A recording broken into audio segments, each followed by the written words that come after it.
For ACUSports.com, I'm Chris Macaluso, and with me this afternoon is head women's soccer coach Casey Wilson, whose team this past weekend, well, they had an uncharacteristic first half Friday against UTSA, but for the rest of that match and for all Sunday against UTEP, his defense and offense played exceptionally well. Coach, what was your assessment of the first two games of the 2016 season?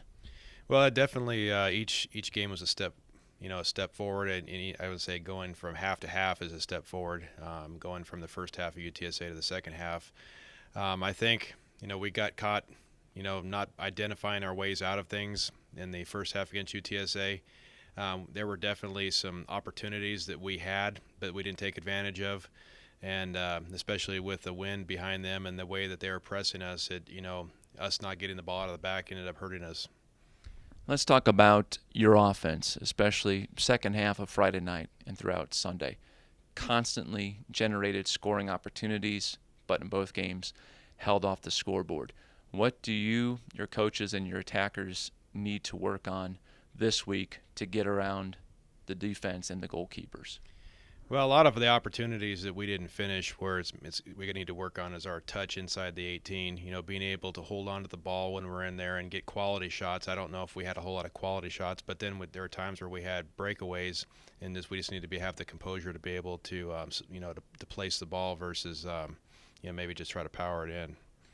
Your defense, on the other hand, exceptional weekend from my standpoint after that first half against the Roadrunners.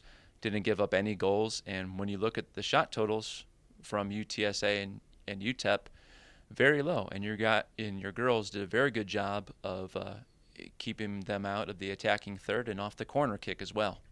Well, they realized after the first half of the UTSA game that there needs to be a sense of urgency all across the field, and I think that woke us up, and I think that carried into the UTEP game.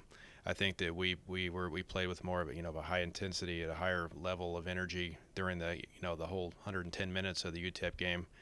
But I think like I said, there's going to be some raw stuff at the beginning of the year and stuff that we need to learn. We got punched in the mouth, at the beginning there, and sometimes that's what we need to kind of get ourselves going.